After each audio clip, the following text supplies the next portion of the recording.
1891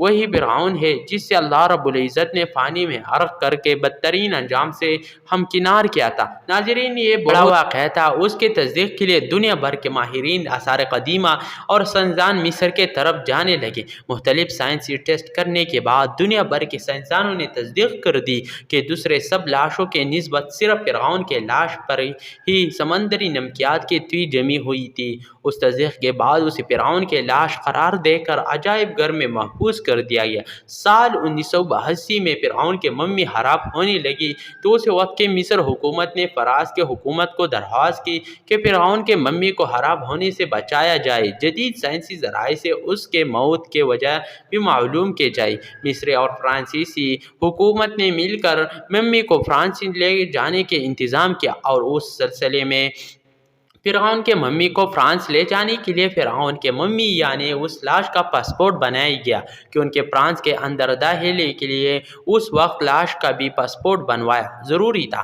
زیر نظر تصویر آپ اس وقت کا بنایا ہوا فرعون کا پاسپورٹ دیکھ رہے ہیں۔ ناظرین، کہا جاتا ہے کہ جب فرعون کے لاش کو فرانس پہنچایا گیا تو ایئرپورٹ پر اس دور کے فرانسیسی صدر بزاد خود حکومت کے اعلیٰ عہدے اداروں، تمام وزراء اور فوج کے افسران کے ساتھ استقبال کے لیے موجود تھے۔ فرعون کے لاش کا استقبال کیسے عظیم زندہ بادشاہ کی طرح کیا گیا۔ فوجی دستوں نے اسلامی دی۔ فرعون کے ممی کو ماہر ڈاکٹر کے ٹیم کے حوالے کیا گیا۔ اسی ٹیم کے سربراہ ڈاکٹر مورس نے کیمائکروسکوپ ٹیسٹوں کے ذریعے ممی کے تمام اعضاء کا باریک بینی سے جائزہ لیا گیا تو معلوم ہوا کہ اس کے لاش اور جسم میں سمندری زراعت ابھی تک موجود ہے اور اس کا گوشت ہر روز تازہ ہوتا ہے اور بڑھتا ہے، اور موت کی وجہ بھی پانی میں ڈوبنے کی وجہ سے ہوئی تھی۔ ایک بادشاہ کی موت پانی میں ڈوبنے کی وجہ سے ہو، یہ ڈاکٹر مورس کے لیے حیران کن بات تھی۔ اس نے اس ممی کے بارے میں مزید جاننے کی کوشش کی تو اسے معلوم ہوا کہ اس بادشاہ کی موت کے حالات مسلمانوں کے نبی امام الانبیاء جناب محمد رسول اللہ صلی اللہ علیہ وسلم پر اترنے والی کتاب قرآن مجید فرقان حمید میں تفصیل سے درج ہے۔ اسے علم تھا کہ جہاں سے یہ لاش ملی ہے وہ ایک اسلامی ملک ہے۔ تجسس کے ہاتھوں مجبور ہو کر وہ مصر پہنچا۔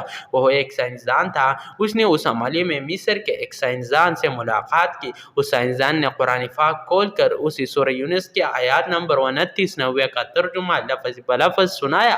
فرعون کا خدائی کا دعویٰ، اس کے پانی میں ڈوب کر مرنا اور پھر پانی سے نکال کر اس کے لاش کا منوط ہو جانا اور پھر دوبارہ لاش کا ملنا اور پھر اس کے آپ کو جدید سائنسی دور میں دوبارہ محفوظ کیا جانا، سب کا اشارہ ایک جانب تھا اور بہت واضح تھا۔ ناظرین، یہ اللہ رب العزت کے شان، مقام اور مرتبہ ہے کہ اس نے فرعون جس نے خدائی کا دعویٰ کیا اور اس پروردگار عالم کے مقابلے میں آیا، اس کے لاش کو قیامت تک نشان عبرت بنا دیا۔ فرعون وہ واحد شخص ہے جس کے لاش پر گوشت تر و تازہ ہے، لگتا ہے ابھی کسی نے اس کو سلایا ہو۔ اس کے بال اور ناخن بڑھتے ہیں بلکہ اس کے ناش پر گوشت بڑھتا ہے اور بڑھتا رہتا ہے۔ ہر سال 15 مارچ کو اسی میوزیم میں چوہے رکھی ہوئی ہے جو اس کے اوپر چھوڑے جاتے ہیں اور وہ اس کا بڑا ہوا گوشت کھا جاتے ہیں اور پھر اس کے ڈریسنگ کی جاتی ہے اور اس کو دوبارہ شیشے میں رکھ جاتا ہے۔ ناظرین، فرعون کے لاش کے بال بالکل صحیح، ان کے ہر چیز بالکل صحیح سلامت ہو، لڑتا نہیں کہ 3500 سال پرانی ممی ہے۔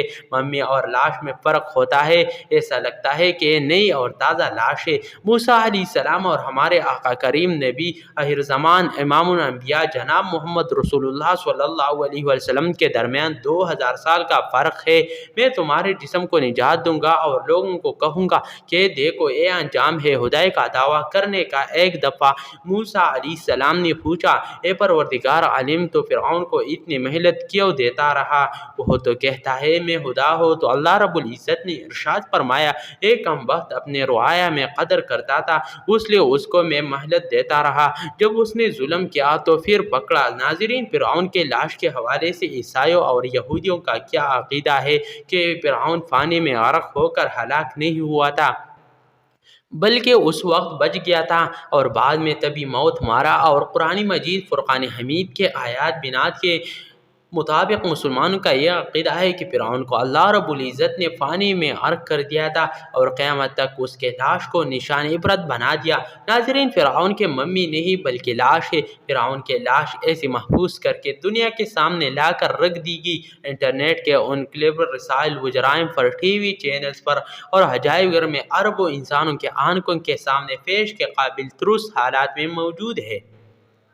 عدالت کے سوچنے کے لیے کہ عبادت کے لائق اور ہمیشہ رہنے والا وہی ہے جو سب کا خالق اور رازق ہے۔ ڈاکٹر بوس نے آیات کا ترجمہ سنا تو اسی وقت پکار اٹھا، اللہ سچا ہے، قرآن سچا ہے اور اللہ کا نبی امام انبیاء جناب حضرت محمد مصطفیٰ صلی اللہ علیہ وآلہ وسلم سچا ہے۔ کلمہ پڑھا اور مسلمان ہو گیا۔ ناظرین، اسی امید کے ساتھ اجازت دیجیے کہ آپ کو ہماری ویڈیو پسند آئی ہوگی۔ ملتے ہیں بہت جلد ایک نئی تاریخی، تحقیقی اور معلوماتی اور اسلامی ویڈیو کے ساتھ۔ دیکھتے رہے مرحبا اسلامک ٹی وی چینل کو سبسکرائب کریں۔ اللہ رب العزت آپ کا حامی و ناصر ہو۔ بہت بہت شکریہ ویڈیو دیکھنے کے لیے۔ آخر میں اللہ تعالیٰ کے 99 مبارک ناموں میں سے ایک نام کمنٹ باکس میں ضرور لکھ کے